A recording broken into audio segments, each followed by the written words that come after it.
Oke, selamat sore, Om Swastiastu. Terima kasih sudah bergabung di acara kelas online, webinar belajar laktasi, belajar ilmu ASI bersama Rumah ASI Bali. Jadi Rumah ASI Bali ini sebuah komunitas ibu-ibu menyusui yang kita bangun 2011, 8 Juni 2011, untuk wilayah Denpasar dan sekitarnya. Jadi ibu-ibunya bisa saling berbagi untuk mendukung, berbagi tentang menyusui. Gimana solusinya kalau ada masalah. Sebelum pandemi, kita pernah berkumpul untuk acara kopi darat, jadi kumpul-kumpul di offline. Jadi pernah beberapa kali, termasuk belajar masak-memasak untuk MPASI. Setelah pandemi kita off dulu karena juga kita sibuk urusan COVID nih. Nah, sekarang kita mulai lagi untuk berbagi ilmu. Jadi ini acaranya tiap minggu sekali sore untuk tema-tema yang terkait dengan masalah kita sehari-hari. Hari ini kita membahas tentang masalah di payudara ya. Jadi saya perkenalkan yang Dr. Oka Darmawan, dokter umum, konsultan laktasi, sehari-hari bekerja di Rumah Sakit Arisanti sebagai direktur rumah sakit. Sorenya tiang praktek untuk klinik laktasi. Jadi kami ada klinik laktasi untuk membantu ibu menyusui di Denpasar. Jadi kita akan berbagi materinya. Jadi biasanya masalah yang dihadapi di praktek atau di klinik itu biasanya ibu-ibu datang itu dengan keluhan produksi ASI kurang atau mengeluh aliran ASInya deras kayak gitu ya. Nah di kurang ini kita cek nih produksi sesuai permintaan. Permintaan tergantung meneteknya efektif atau tidak. Proses menetek tergantung perlekatan. Nah perlekatan terganggu oleh DOT atau tangti. Tangti yang minggu lalu kita bahas ya, ankylosing itu. Nanti ada gambarnya sekilas saya bahas. Kalau ASI terlalu deras juga sama, di bayi tidak mampu mengendalikan perlekatan sehingga aliran LDR-nya saat LDR itu dia tidak mampu mengendalikan LDR-nya. Itu biasanya penyebabnya.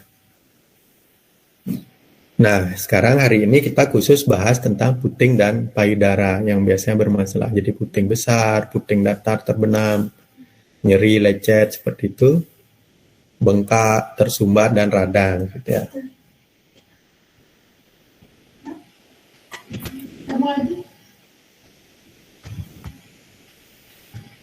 Sharingnya kamu lagi lah. Sorry. Mute dong. Nah ini contoh ini di payudara ini ada beragam bentuk gitu ya teman-teman ya. Jadi ibu sering khawatir dengan beragam bentuk dan ukuran. Juga puting beragam bentuk dan ukuran. Jadi mengkhawatirkan sekali ibu-ibu datang khawatir gitu ya. Nah, jadi di sini contohnya gini, ibu-ibu merasa terlalu kecil payudaranya sehingga mengeluh produksi ASI sedikit dan bayi kurang ASI, seperti itu kadang keluhannya. Atau kadang terlalu besar payudaranya, sehingga bayi tidak bisa menetek karena mulutnya kecil seperti itu. Nah, di sini kita perlu ingat bahwa bagaimanapun ukuran payudara ibu, payudara ini dapat memproduksi ASI sesuai permintaan bayi. Nanti kita lihat gambar-gambar berikutnya. Nah, ini contoh beberapa varian bentuk nih. Jadi tidak ada yang salah dengan bentuk tersebut, tidak ada yang salah dengan ukurannya. Jadi setiap orang, setiap ibu itu memiliki bentuk dan ukuran yang unik. Tidak bisa dibandingkan dengan ibu lain seperti itu. Nah, kemudian ini bagian dalamnya. Jadi bagian dalam payudara kurang lebih sama. Ada jaringan lemak. Kemudian ada kantong-kantong yang seperti bentuk anggur gitu ya. Ada kantong dengan salurannya yang nanti bermuara di sekitar areola untuk diambil oleh bayi. Jadi kantong-kantong ini bayangkan seperti anggur. Dia akan tumbuh bertambah banyak pada saat bayi menetek. Semakin banyak menetek, semakin banyak diminta, kantong-kantong ini akan terus bertambah. Namun tentu ada jumlah maksimalnya nanti ya, seperti itu. Nah, ini kurang lebih gambar ketika ibu-ibu itu puber. Jadi kantong-kantong alveoli atau kantong-kantong pabrik ASI itu kecil kuncup. Ketika hamil dia mulai terbuka, mulai terisi ASI. Jadi umur 16 sampai 18 minggu kehamilan itu payudara kita mulai memproduksi ASI. Kemudian belum keluar, jarang ada ibu-ibu yang keluar ASI-nya di umur 7 bulan kehamilan itu. Kemudian nanti lahir, setelah hari-hari lahir, payudara mulai mengeluarkan ASI 30 jam setelah hari-hari lahir. Plasenta lahir, 30 jam kemudian mulai ada ASI yang keluar setetes-tetes. Nah, semakin sering menyusui, alveolinya akan bertambah banyak, kemudian meningkat. Mungkin bisa di-mute teman-teman yang belum mute ya. Nah, saya lanjut. Pada saat payudara menyusui itu tumbuh banyak alveoli, produksi sesuai permintaan, produksi didukung oleh bertambahnya banyak alveoli atau kelenjar pabrik itu ya. Nanti pada saat ibu menyapih, dia kembali hilang, dia mengecil, kemudian menjadi jarang seperti itu ya. Itu ciri-cirinya. Nah, kemudian perlu kita pahami penciptaan ASI ini ada 3 tahap, teman-teman. Jadi penciptaan ASI pertama tadi sudah saya jelaskan saat hamil, umur 16-18 minggu ASI tercipta. Kemudian penciptaan ASI kedua itu setelah hari-hari lahir, 30 jam setelah hari-hari lahir sampai 72 jam setelah hari-hari lahir. Jadi wajar seluruh mamalia itu di awal kelahiran tidak langsung keluar ASI, tidak hanya pada manusia. Mamalia lain juga demikian. Kemudian mulai keluar setetes, dan itu otomatis. Nah, 8 hari pertama otomatis, kemudian hari ke-9 mulai tersesuai permintaan bayi. Semakin sering diminta, semakin sering dibuat. Dan itu sampai disapih. Disapih itu lebih dari 2 tahun. Yang baik itu bayi menyapih ibu, bukan ibu sengaja menyapih bayi. Karena ketika bayi siap, seluruh nutrisi sudah terpenuhi, sistem saraf, mental, emosional sudah terpenuhi, maka bayi secara alami akan pamit dari payudara dan menghentikan menetek seperti itu. Itu kita sebut winning with love, bayi yang pamit dari ibunya. Nah, itu bisa terjadi di 3 tahun, 4 tahun, bahkan sampai 5 tahun ya, sesuai perkembangan kondisi mental emosional si bayi seperti itu. Jadi itu termasuk fase ketiga. Nah, kemudian kenali beragam bentuk puting. Jadi ada yang normal keluar, nanti ada yang pendek, ada yang masuk, ada yang tenggelam, ada yang panjang. Jadi bagaimanapun bentuknya, bayi mengambil areola dan puting untuk membentuk jaringan seperti dot panjang gitu ya. Sehingga bayi bisa menetek dia. Jadi ini kurang lebih bagian-bagiannya ibu-ibu, teman-teman semua. Jadi yang bagian yang di dada yang berwarna terang ini kita sebut korpus mama atau badan payudara. Ada bagian yang lebih gelap kita sebut areola, ada bagian puting. Jadi puting dan areola ini bervariasi sesuai dengan keluarga ibu. Ada keluarga yang kakek nenek atau neneknya atau kumpinya putingnya mendelep. Keturunannya ada yang mendelep. Jadi tidak mungkin ibu punya puting mendatar atau mendelep tanpa leluhurnya punya puting yang sama. Dan kalau misalnya di masa lalu puting mendelep atau puting datar itu menyebabkan masalah menyusui, tentu kondisi keluarga di masa lalu tidak bisa menetek seperti itu. Jadi jangan khawatir puting datar, puting mendelep itu tidaklah masalah untuk menetek ya. Oke, jadi di awal kelahiran, perlekatan bayi itu kalau misalnya bayinya diinisiasi, menetek, dan terasa mungkin mulai sulit melekat, itu evaluasi kondisi bawah lidahnya. Ada tangki atau tidak, nanti ada gambarnya di slide berikutnya. Kemudian kalau sedang belajar menetek atau belajar melekat di awal kelahirannya itu jangan pernah menggunakan dot.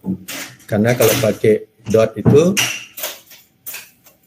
bayinya bingung puting dia terbiasa dot, tidak bisa melekat kayak gitu. Nah, kalau misalnya bayi ada tanda dehidrasi, misalnya tanda cukup minumnya kencing, kemudian suhu, nah itu diamati, dan warna BAB. Jadi kalau misalnya ada butuh tambahan minum, gunakan media selain dot botol ya. Nah, ini perlekatan bayi. Jadi bayi akan mengambil puting dan areola untuk membentuk dot panjang gitu ya, kalau kita pakai istilah dot itu. Nah, kalau misalnya pada saat menetek itu lidahnya akan keluar menjulur untuk mengambil areola dan puting. Sedangkan pada saat menggunakan dot itu lidahnya ada di belakang. Jadi putingnya yang diambil, bukan areolanya. Itu perbedaannya. Itu kondisinya. Nah, ini contoh misalnya kalau mengalami kesulitan melekat, dibantu, ASI-nya diperah, diberikan lewat cangkir atau diberikan lewat sendok botol seperti ini. Nah, bila diperlukan bisa dibantu nipple seal seperti ini untuk puting yang datar tenggelam itu ditempel, kita pasang plester hipapik misalnya di 3 sisi, kiri, kanan, dan bawah.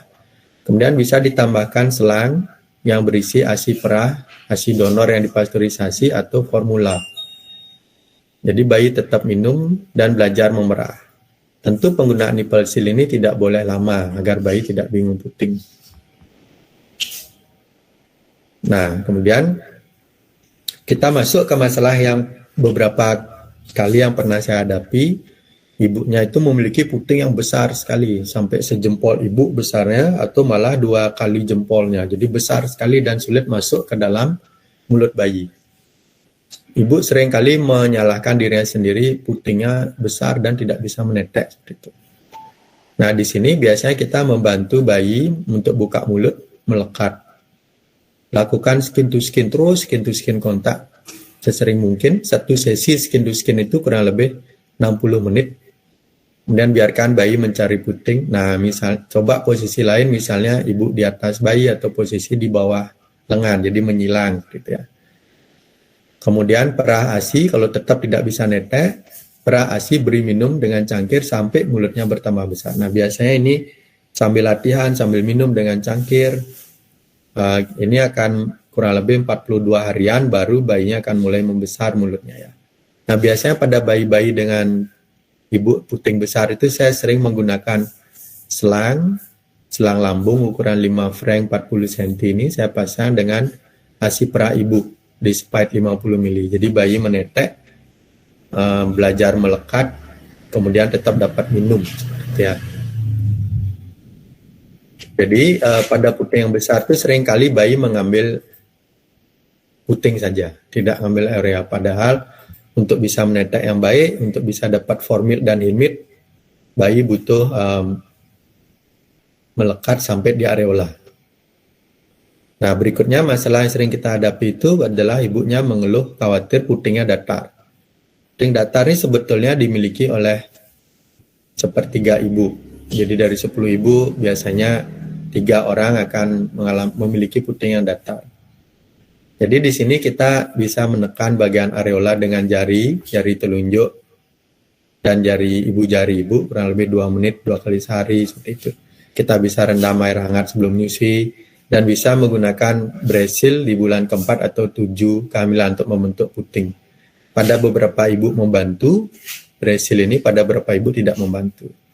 Nah, ini contoh kita melatih kelenturan, jadi ditarik putingnya seperti itu. Bayi juga bisa belajar melekat di puting areola ini sebelum menetek, dirangsang, ditarik seperti itu. Nah, ini bagaimana melakukan bantuan. Jadi perawatan saat antenatal itu mungkin tidak menolong, tidak banyak membantu. Segera lahir itu pentingnya kita membangun kepercayaan diri ibu bahwa payudaranya tidak ada masalah, bayi menetek di areola bukan saja di puting. Biarkan bayi sering menjelajahi payudara, kontak kulit, skin to skin kontak, bantu ibu ngatur posisi bayi dengan payudara sehingga bisa menetek, kemudian coba berbagai posisi. Nah, nanti bisa gunakan pompa atau tabung suntik atau jenis nipple puller yang lainnya. Kalau misalnya bayinya masih sulit melekat, itu perah ASI berikan dengan cangkir. Perah ASI ke dalam mulut bayi sebelum menetek itu. Ini contoh nipple puller. Ini bisa digunakan dari hamil 4 bulan atau 7 bulan dan juga bisa digunakan sejak awal kelahiran. Kurang lebih ditarik 30 detik, 5 sampai 1 menit sehingga putingnya keluar ya. Ini contoh sepait bisa dibuat sendiri. Cuman kadang sepaitnya ini tepi ujungnya itu cukup tajam. Beda dengan yang nipple puller ini lembut ya. Kemudian di umur 4 bulan, 7 bulan itu bisa menggunakan nipple cell seperti ini. Dipasang di areola sehingga membantu membentuk puting untuk keluar. Cuman kerugiannya dapat menyebabkan udem. Di sini perlu hati-hati, waspadaan menggunakan.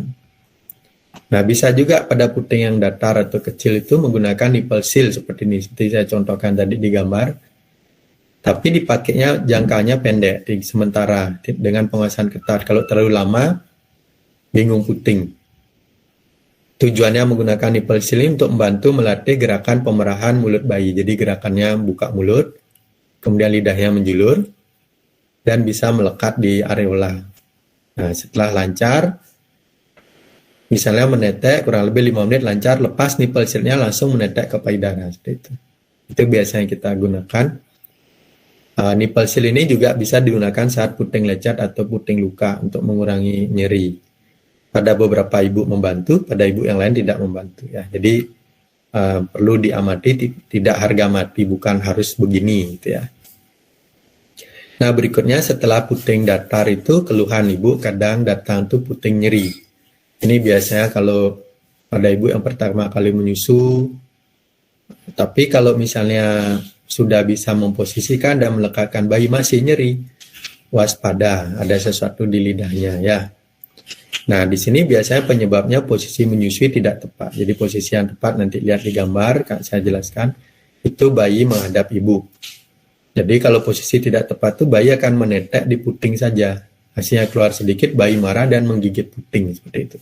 Nah, solusinya nanti ASI dioles setelah menetek, tidak menggunakan bra di rumah sehingga terpapar udara dan sinar matahari, bisa minum pereda nyeri. Biasanya saya menggunakan ibuprofen 3 kali 400 mg. Nah, kalau misalnya kita waspada untuk infeksi, kita bisa gunakan antibiotik salep kulit ya. Ini contoh tadi bayi menetek di putingnya, jadi jauh jaraknya, badannya jauh jaraknya dari ibu. Kita lihat gambar yang. Nah, kalau di puting aja berarti seperti ini, lidahnya ada di belakang, putingnya tentu sakit. Kalau menetek sampai areola, putingnya ketarik dan lidahnya menjulur seperti itu. Nah, ini posisi perlekatan yang baik. Gambar sebelah kanan itu bayi menghadap ke ibu, perut ketemu perut, wajahnya berada di depan payudara, kemudian mulutnya terbuka lebar, puting dan areola masuk ke dalam mulut. Jadi di sini dagunya kurang lebih akan menempel di payudara, kemudian areolanya masuk sebagian besar ke mulut bayi. Tapi kalau areolanya besar tentu tidak semua bisa masuk juga, nih. Tapi kalau areolanya kecil bisa semua masuk. Kemudian bibir atasnya doer, terbuka lebar, dan mulutnya terbuka lebar. Nah, niki perlekatan yang baik. Niki posisi yang baik. Jadi bandingkan dengan gambar yang niki, badannya agak jauh jaraknya, gitu. Jadi putingnya diambil, dan tidak mengambil areola. Nah, ini juga posisinya di gambar 2 niki, bayi menoleh ke payudara. Jadi perutnya tidak berhadapan dengan ibu, perutnya ini menyamping, bayi menoleh. Sedangkan yang baik itu kalau bayinya menghadap payudara. Nah, ini putingnya setelah menyusui itu, gambar ini tampak bengkak, gitu ya. Putingnya mulai luka, itu kelihatan karena bayinya mengambil puting saja. Nah, pada kondisi-kondisi yang perlekatan tidak bagus dan keluhan puting nyeri itu, cek bawah lidahnya, teman-teman. Ini selaput di bawah lidah ini kita sebut tangti atau ankylosing. Jadi kalau misalnya ada masalah di menetek itu, yang pertama dicurigai itu lidahnya ini. Nah, seringkali ibu-ibu datang, anak saya lipti itu yang bibir atasnya ya. Biasanya lipti tidak mengganggu. Jarang lipti itu mengganggu. Yang paling sering mengganggu itu tangti. Kalau ada kondisi selaput lidah pendek seperti ini, lidahnya sulit bergerak, lidahnya sulit menjulur. Lidahnya juga kalau pada saat makan nanti sulit membawa lidah ke geraham untuk membersihkan gigi. Nah, kalau ada bentukan gambar 1, 1, 2, 3, 4 ini menunjukkan posisi. Kalau ada gambar 1 posisi depan, gambar 2 posisi tengah, gambar 3 posisi belakang, ini biasanya sebaiknya langsung digunting, dibantu sehingga lidahnya leluasa. Kalau gambarnya seperti yang keempat ini, tidak kelihatan, dia biasanya submukosa. Kita menggunakan skor Dolbridge nanti bisa browsing untuk mengecek indikasi pengguntingan. Nah, ini puting yang luka karena tangti. Kalau ada kondisi seperti ini, waspada ada tangti. Ini juga payudaranya mulai kemerahannya, biasanya ini ada bendungan dan ada mastitis. Nah, ini puting yang bayi tangti itu selalu khas, putingnya ada garis tengah. Yang seperti garis khatulistiwa ini. Ya, jadi nyeri sekali. Ini juga mulai tampak merah payudaranya, tanda mastitis ya. Ini putingnya sudah luka, berdarah, nyeri sekali. Nah, ini tampak payudara sekitarnya tidak ada tanda infeksi. Tapi putingnya yang luka, seperti itu. Nah, ini contoh masalah di tangti itu. Jadi masalah di payudara bukan semata-mata karena ibu, tapi juga karena kondisi bawaannya bayi.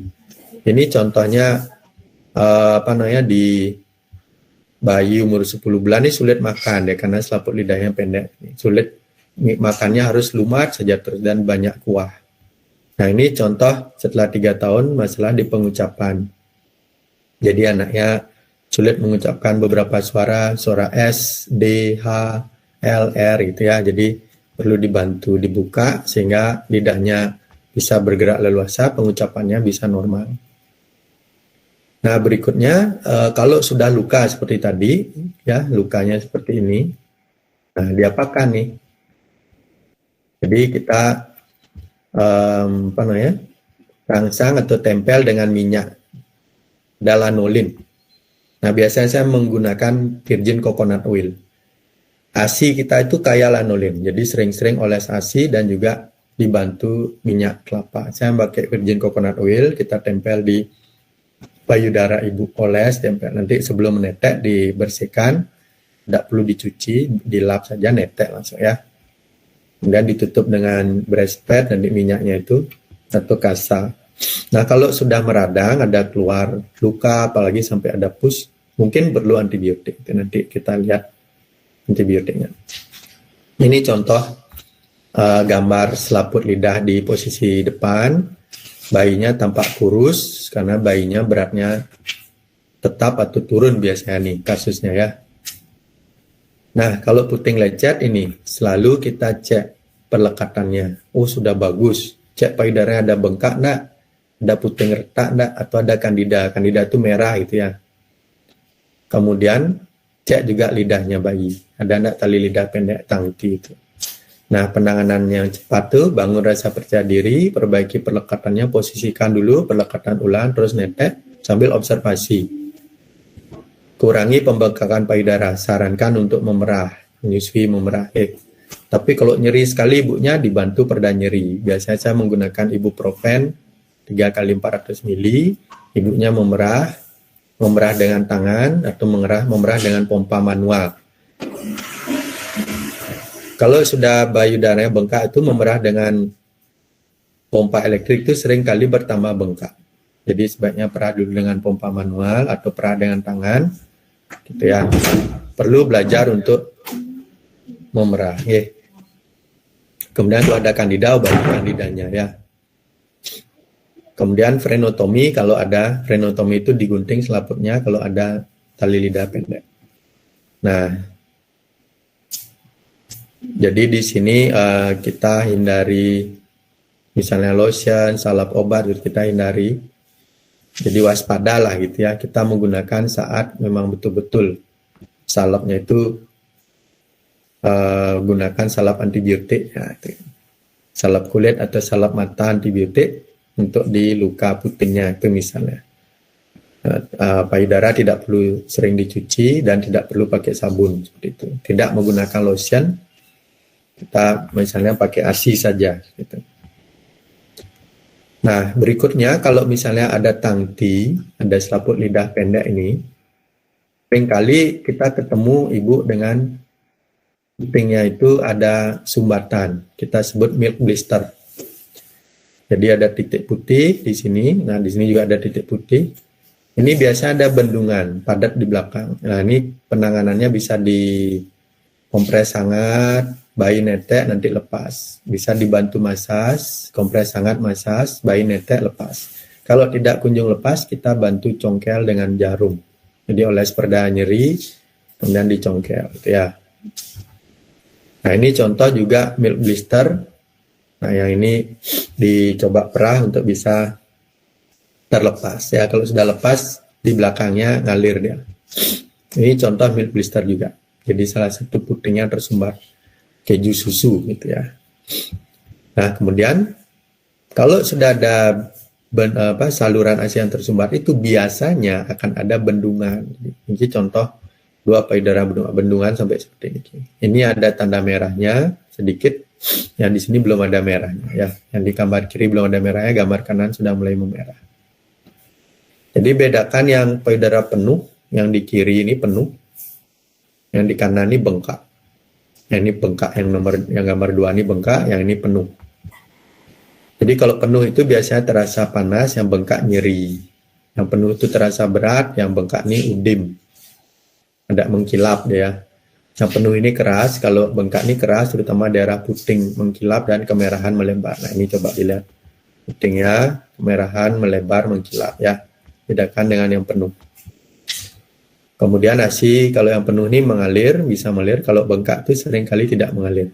Kadang menetes saja. Nah di sini kalau menggunakan pompa elektrik itu tambah parah dia. Dibantu dengan masas, dibantu dengan perah manual dengan tangan, kurang lebih 5 menit. Baru pakai pompa manual ya. Penting punya pompa manual atau penting sekali bisa memerah manual dengan jari. Nah seringkali ketemu ibu-ibu tuh memerah payudara dari badan payudara. Harusnya memerah payudara itu dari areola payudara ya. Jadi dipres-pres gitu kayak meres balon. Gerakan itu salah. Kalau meres balon itu salah. Yang benar tuh memerahnya di areola. Nah kalau payudara penuh itu tidak ada demam. Kalau dia bengkak itu ada demam bisa 24 jam nanti reda sendiri ya. Nah ini contohnya bengkak sama mulai mastitis ya. Jadi bengkak kedua payudara ada mengkilap areolanya mengkilap. Yang di sini sudah mulai merah, bengkak mulai merah. Nyeri biasanya di daerah merah ini ditekan dan teraba benjolan ya, tanda ada sumbatan ASI. Nah, yang penyebab dan pencegahannya ini kalau bengkak itu biasanya ASI yang banyak, pencegahannya berarti rajin memerah kalau terasa ASI-nya lebih banyak dari biasanya. Atau telat menetek. Kalau telat menetek itu berarti segera setelah bersalin itu langsung menetek seperti itu. Inisiasi menyusui dini, rawat gabung, segera menetek. Atau perlekatan kurang baik. Cek perlekatannya seperti tadi, lihat tali lidahnya seperti itu. Kemudian pengosongan ASI tidak sering. Berarti sering-sering pengosongan, pastikan perlekatannya dengan baik. Itu. Kemudian pembatasan lama menyusui. Jadi anjurkan untuk menyusui tanpa jadwal. Jadi netek aja sesering mungkin.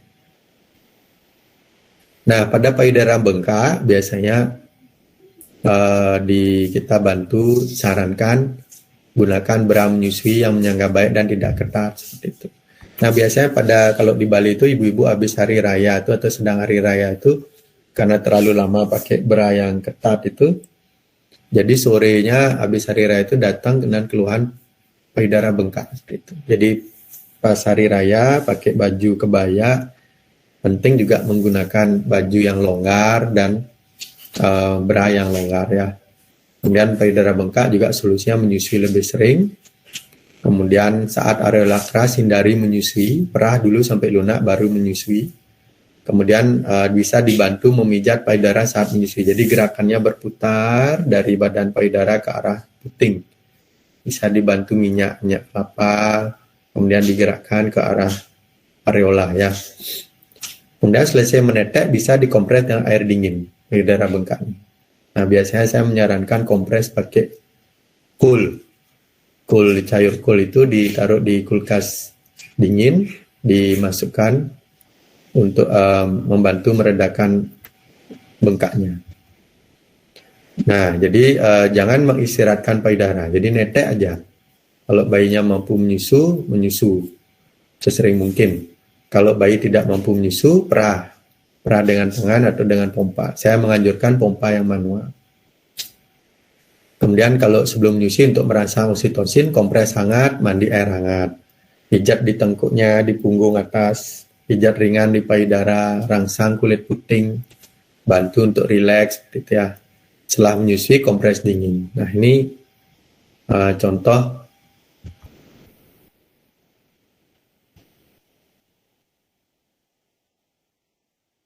Nah, ini contoh masas di punggung. Ibunya bisa memposisikan diri membungkuk. Suami atau saudara bisa membantu di masas di belakang. Jadi gerakannya dengan 2 jempol atau dengan semua jari ini menekan berputar dari leher ke bawah di sekitar tulang punggung. Putar, lepas. 3 kali putar, lepas. Terus begitu gunakan minyak. Bisa minyak kelapa atau minyak nabati yang lain. Jangan gunakan baby oil ya, karena biasanya panas. Kita gunakan minyak nabati. Nah, kemudian ini contoh gerakan di masas di sekitar payudara. Gunakan minyak nabati, lakukan dengan lembut. Nah, kemudian bantu ibu rileks, bisa masas di sekitar wajah, kemudian kening sampai leher. Ini bisa dilihat di YouTube teknik-teknik masas ini untuk membantu ibu lebih rileks. Nah, yang ini setelah bengkak tadi itu, kalau berlanjut tidak dapat penanganan yang baik, dia jadi mastitis, jadi infeksi. Cirinya seperti ini, ada merah, nyeri ditekan, biasanya putingnya lecet. Ini kalau sudah bentuknya seperti ini, bayinya tangti biasanya. Jadi awalnya itu saluran ASI tersumbat, kemudian alirannya itu macet, diam, ada ASI tertahan di dalam alveoli, kantong-kantong ASI, pabrik-pabrik ASI. Akhirnya dia menjadi mastitis tanpa infeksi, kemudian mastitis terinfeksi ya. Jadi ciri-ciri bertahapnya gini. Ada benjolan dulu, kemudian nyeri, kemerahan terlokalisir, awalnya tidak demam, masih merasa sehat lama-lama, benjolannya ini jadi bengkak keras. Nyerinya menjadi sangat nyeri. Areanya itu menjadi merah, tambah merah terlokalisir. Ibu menjadi demam dan sangat sakit seperti itu ya. Itu ciri-cirinya. Nah, ini bedakan mastitis dengan bengkak. Kalau mastitis biasanya 1 payudara, kalau bengkak 2 payudara. Mastitis itu sebagian kecil payudara, kalau bengkak itu seluruh payudara akan kena. Nah, nanti di mastitis itu kemerahan di sebagian kecil payudara itu merah dan nyeri. Nah, kalau di bengkak itu merahnya merata, menyebar, dan batasnya tidak jelas. Kalau mastitis batasnya jelas. Kemudian mastitis itu kalau ASI keluar masih tetap nyeri, dia masih tetap padat. Sedangkan kalau di bengkak ASI keluar mereda, putingnya lebih rileks, area lebih rileks gitu ya. Kemudian kalau di mastitis ada gumpalan dan kemerahan itu nyeri. Kalau di sini di bengkak tuh gumpalan itu berkurang, begitu ASI keluar dia berkurang, malah hilang gumpalannya. Ada nyeri di sekitar mastitis itu, ada nyeri di sekitar kemerahan. Kalau bengkak nyerinya di seluruh payudara, seluruh wilayah itu ditekan sakit. Nanti begitu ASI keluar, reda nyerinya. Kemudian mastitis ini biasanya demamnya lama, bisa 2 hari, kayak itu 3 hari. Kalau bengkak ini biasanya hanya 1 hari. Oke, jadi karena tadi startnya dari saluran tersumbat menjadi bengkak dan menjadi mastitis, maka di sini kita perlu penyebabnya. Kita tanya ibunya, oh ini menyusunya kurang sering atau pendek-pendek, jadi biasanya ibunya karena sibuk sekali, lupa memerah, lupa menetek, gitu. Biasanya karena bekerja, ya biasanya. Atau bayinya tidur semalaman, ibunya terlelap tidur semalaman. Nah, pada bayi-bayi tangti itu seringkali menetek, lelah, dan akhirnya ketiduran lama dia, 3 jam, 4 jam baru bangun. Gitu. Kemudian bisa juga rutinitas berubah. Biasanya tidak bekerja di rumah full netek, tiba-tiba bekerja, nah itu berubah. Atau ibunya sedang stres. Kalau ibunya stres, hormon oksitosinnya melambat, sehingga aliran ASI-nya melambat dan jadi tersumbat. Nah, ini kita cari nih, apa penyebabnya. Kalau stres berarti kita bantu relaksasi dengan napas, beberapa latihan napas bisa dikerjakan. Jadi, apapun yang penyebabnya ini, menyusui kurang sering atau singkat ini, solusinya diperah. Langsung segera dikompres hangat, diperah, seperti itu ya. Nah, kemudian ada nih penyebabnya, aliran ASI pada sebagian atau seluruh payudaranya kurang baik. Nah, biasanya ini pada bayi-bayi tangti, menyusui tidak efektif. Menyusui efektif itu ciri-cirinya menetek 15-20 menit, kemudian dia puas, dia lepas sendiri, dia tidur lelap di kasur gitu, kurang lebih 1 jam. Kalau seandainya bayinya ditaruh bangun, berarti tadi tidak efektif neteknya, kurang himil biasanya. Nah, itu kita curiga bayi ada tangti ya, ciri-cirinya. Kemudian bisa juga sumbatan aliran sebagian itu pada tekanan pakaian, menggunakan bra atau baju atasan yang ketat, seperti itu bisa. Atau selama netek jarinya nekan beberapa titik aliran, malah tersumbat aliran itu bisa. Nah, kadang payudara yang sangat besar juga aliran ASI-nya kurang baik, karena posisi menyusuinya. Nah, solusinya kalau payudara besar itu kita butuh masas, dibantu masas sehingga ibunya belajar melakukan masas sendiri sehingga mampu membantu alirannya sendiri. Alirannya di seluruh wilayah payudara itu lancar gitu. Nah, bisa juga penyebabnya itu jaringan payudara rusak atau misalnya dipukul gitu. Contoh gini, bayinya nendang payudara ibu jadi tersumbat atau jadi mastitis, atau ada benturan misalnya dengan pintu atau dengan kesenggol dipan tempat tidur gitu ya, bisa. Itu atau bekas operasi dulu, operasi misalnya abses dulu pernah, jadi area itu belum sembuh, misalnya 2 bulan lalu abses sampai sekarang masih area itu tersumbat kayak. Nah, itu perlu dibantu masas, dihangatkan, rajin netek gitu. Atau kesumbatnya ini karena kemasukan bakteri, biasanya putingnya lecet, puting sakit, puting lecet, puting retak, puting luka sampai berdarah. Nah, bakteri masuk. Bakteri masuk itu langsung badan memberi respon untuk menutup atau mengunci sehingga tidak lebih banyak bakteri masuk menginfeksi. Akhirnya aliran ASI tersumbat seperti itu. Nah, diapakan nih kalau alirannya sudah jelas tersumbat, apalagi sudah jadi mastitis. Jadi perbaiki alirannya, itu kita bantu diperah, dibantu masas dengan ringan. Kalau sudah infeksi jangan dimasas. Kalau sudah kemerahan jelas mastitis jangan dimasas. Netek saja, netek terus di payudara mastitis, payudara yang sehat diperah. Kemudian dicek nih, ada enggak tangki? Kalau ada, dibantu segera gunting. Ada enggak tekanan pakaian atau jari riwayat sebelumnya? Kalau ada, ajarkan ulang posisi dan perlekatan. Kalau payudara yang besar, kita bantu posisikan ibu sehingga aliran payudara lebih lancar. Okay. Nah, kalau gejalanya nanti bertambah parah, tidak ada perbaikan 24 jam, jadi kita pertimbangkan nanti ada antibiotik. Jadi kondisi-kondisi ini anjurannya sama, menyusui lebih sering, pijat perlahan ke arah puting. Kalau sudah mastitis jangan dimasas, masas payudara yang bagian yang sehat saja. Kemudian kompres hangat kalau sudah bendungan, apalagi mastitis, dibantu analgesik, antiinflamasi, biasanya saya pakai ibuprofen. Oke, itu di anjuran-anjuran kita ya. Nah, ini tadi masas punggung membantu, masas payudara. Ini pilihan antibiotiknya. Saya jarang atau saya tidak pernah menggunakan amoxicillin clavulanat karena seringkali infeksi sudah kebal. Jadi pilihannya erythromycin atau flucloxacillin. Baru pilihan keduanya clindamycin, dicloxacefalexin. Nah, ini pilihan-pilihan yang kita berikan untuk ibu mastitis. Ya. Ini contoh abses. Bekas abses ya, di gambar ini bekas abses, putingnya datar, bayi sulit melekat, jadi bendungan, kemudian terinfeksi, jadi mastitis, jadi abses. Ini bekas lukanya ya. Ini juga. Ini juga mastitis yang awal merah seperti ini terlokalisir. Ini mastitis awal merah terlokalisir nyeri. Yang ini mastitis awal juga di atas nyeri. Nah ini yang mastitis menjelang abses, tambah nyeri, mengkilap seperti itu. Ini abses yang sebelum pecah, tambah mengkilap, nyeri. Mungkin sudah tidak panas. Ya ini mulai retak, jalan menuju pecah. Ya ini juga seakan pecah. Nah ini setelah pecah. Jadi sebelum pecah sebaiknya sudah di insisi. Nah itu kurang lebih mana ya infonya. Mungkin ada pertanyaan teman-teman, silakan.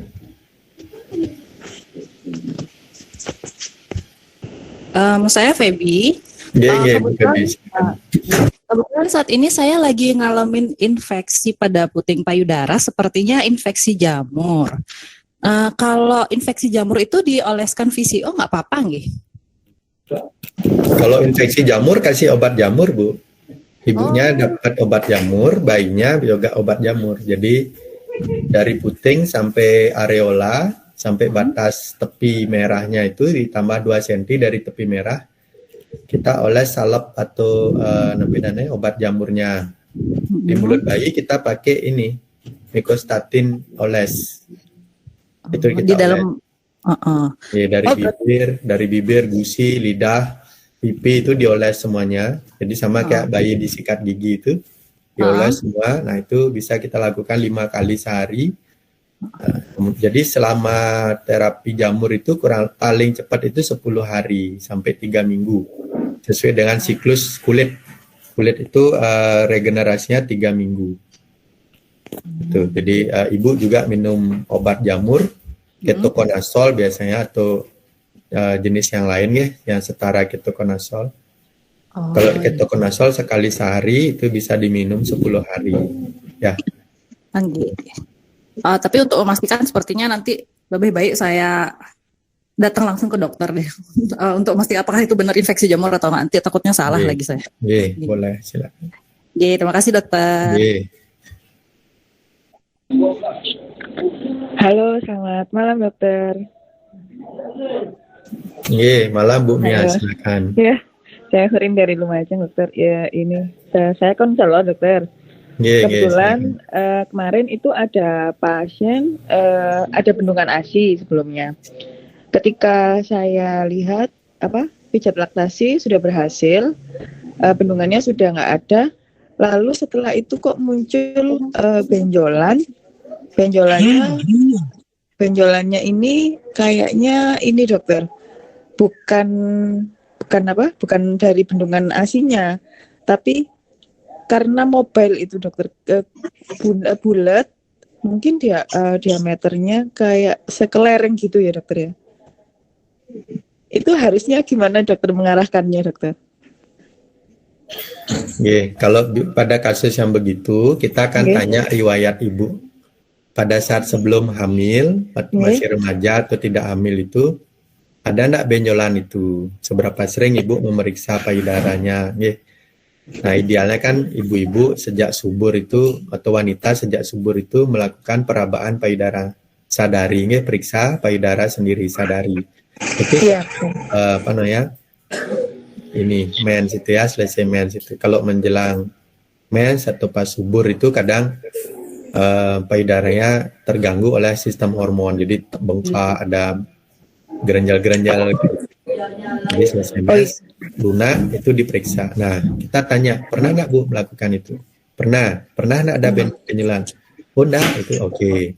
Atau misalnya nggak pernah melakukan pemeriksaan itu, kita masuk lagi ke dekat-dekat ini. Ada nggak pernah riwayat benjolan seperti ini hilang timbul? Kalau ada, pas kapan? Mungkin siklus hormon mensnya, biasanya itu penyebabnya dari hormonal. Hilang sendiri setelah mens. Ya, kebetulan itu ke ibunya bilang itu keluarnya ketika mulai menyusui itu dokter, yang sebelumnya katanya ibunya itu enggak pernah ada di itu dokter. Kalau misalnya mulai menyusui, ya kita lanjut pertanyaannya itu. Kalau misalnya full netek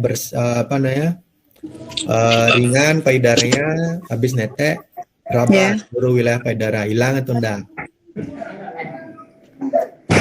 Kalau hilang berarti memang karena pengosongannya bagus. Tapi kalau ada tidak hilang, ada pernah sesi hilang, ada pernah sesi tidak hilang, berarti perlekatan bayi ada masalah. Proses menyusui ada masalah. Kita cek bayinya ada pakai dot atau enggak. Kalau pakai dot seringkali bayi payudara ibu itu tidak lunak, dia tidak full melepas ASI, itu ada sisa. Terus cek lidahnya ada tanti atau enggak. Kalau ada tanti, sering sekali bolak-balik ada sisa di payudara itu kayak gitu ya. Oh, berarti itu memang dari bendungan ASI ya dokter? Dia hilang timbul, pindah-pindah lokasi, nanti hilang sendiri. Nah itu kondisinya dibantu masas, kompres hangat, masas pakai minyak mati, kemudian bisa ditetekkan. Kalau sudah bayi kenyang, dibantu perah tangan atau perah pompa manual seperti itu. Jadi penting sekali keterampilan masas pada ibu ini, pada jenis ibu yang begini. Oh gitu, gini dokter. Ya baik. Harus bisa masas sendiri ibunya yang ini. Iya. Kalau dia misalnya sampai ada bendungan atau sebesar kelereng itu, biasanya saya anjurkan lakukan masas 5 kali sehari. Anggap saja habis sholat, sebelum sholat dimasas, sehingga alirannya lancar, payudaranya rileks. Oh gitu. Ada ibu yang bekerja, yang melakukan pemerahan di kantor, juga seringkali teraba benjolan-benjolan. Itu tandanya proses pemerahan sering telat. Jadi sering ada menunggu atau misalnya sakitnya itu telat merah, tidak maksimal pengosongan. Nah, pada ibu-ibu yang model begini wajib terampil masas paling tidak 5 kali. Kalau lagi baik kondisinya 2 kali. Kalau ada benjolan-benjolan kecil kerjakan 5 kali kompres hangat masas sehingga payudaranya lunak. Itu biasanya saya lakukan ke ibu-ibu, ngajarkan ke ibu-ibu. Oh baik nih. Makasih dokter Oka. Sama-sama.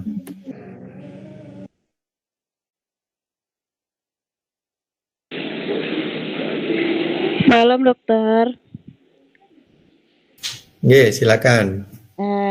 Tia Eka mau tanya dok. Jadi kemarin kan saya lahiran karena pecah ketuban duluan. Lalu bayinya Nika dimasukkan ke ICU.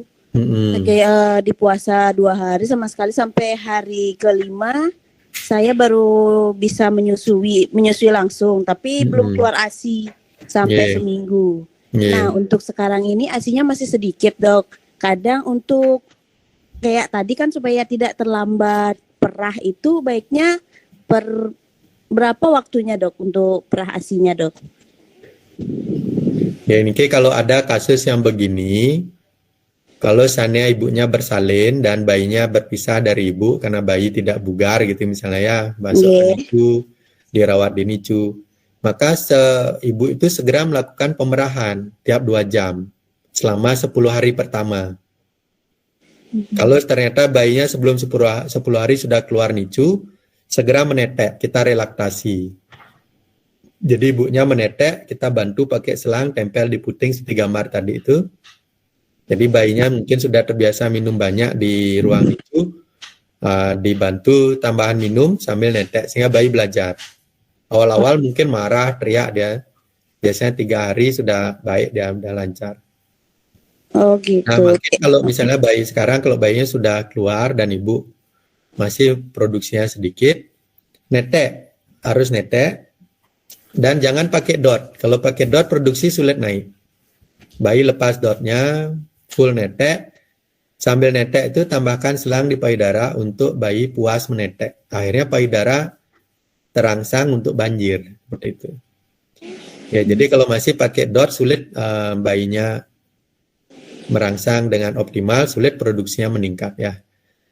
Itu solusinya. Dan ibu juga selama menetek itu bisa dibantu dengan beberapa obat.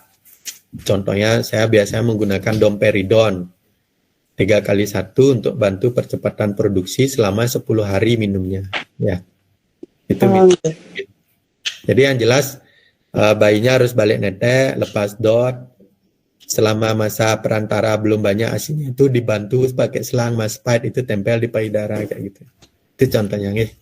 Ya kalau misalnya ini bayinya kadang pada saat nggak nyusu itu dok, baiknya dipompa itu per berapa jam, 2 jam sekali dok ya? Nah ini sekalian yang jawab yang Bu Tripuri Rahayu nih. Pumping sebaiknya dilakukan per berapa jam. Jadi perah ini kalau siklus bayi yang alami, siklusnya itu sekarang netek 15-20 menit, kemudian dia puas, dia tidur 1 jam sampai 2 jam. 1 jam akan ngompol atau 2 jam akan ngompol, bangun netek lagi. Nah, kalau misalnya bayinya pakai diapers, biasanya kan tidur lebih panjang tuh. Jadi setiap 2 jam kita membangunkan untuk, atau dibuka lah diapersnya untuk netek kan gitu. Nah, kalau bayi dalam 2 jam tidak menetek, sebaiknya diperah. Nah, nanti apalagi kalau terasa penuh, wajib perah. Gitu. Terus kalau misalnya, kalau ketika payudara terasa penuh tapi bayi belum ada tanda ingin menetek, perah. Habis perah tiba-tiba bayinya mau netek gitu, tanda siap menetek tuh jarinya dikenyot. Gitu dia ngambil jarinya. Kalau enggak pakai selop tangan, dia gampang sekali masukkan jari ke mulutnya. Wah, itu tanda siap netek. Segera netek, jangan takut walaupun baru selesai merah. Kasih payudaranya dan langsung akan ngalir tercipta produksi yang baru dengan cepat. Memang begitu mekanismenya. Okay. Jadi di ibu kalau misalnya bayi sudah netek dan masih terasa penuh payudaranya, perah Bu, habis bayi netek lagi perah. Nah, untuk nikah perlu dipantau kecukupan minum bayi. Apakah produksinya memang lebih banyak dari permintaan? Cek kecukupan minumnya, kencingnya lebih dari 6 kali sehari. Kemudian berat badan tiap 1 minggu itu naik lebih dari minimal. Misalnya 3 bulan pertama naik lebih dari 800 per bulan, 400 gram. Berarti per minggunya naiknya lebih dari 200. Ibu cek per minggu. Nah, kalau ternyata naik beratnya kurang dari 200, ibu waspada. Ada masalah nih di perlekatannya. Ada masalah di proses neteknya. Kurang lebih seperti itu, Bu Eka. Sementara enggak dok untuk yang tadi. Tapi kalau misalnya untuk pumpingnya itu dok, ada batas lama pumping enggak dok untuk ininya tiap waktu pumping nih? Nika sama dengan siklus bayi Bu, kurang lebih 10 menit kiri, 10 menit kanan, atau kalau misalnya 2 corong ya sekaligus 15 menit. Kalau 1 corong ya 15 atau 10 menit kayak gitu. Jadi tidak sampai 30 menit 1 corong, 1 payudara. 20 menit 1 bulan tidak sampai begitu. Jadi maksimal 15 menit. 10 menit pun sudah efektif ya. Oke, makasih banyak dok. Jadi,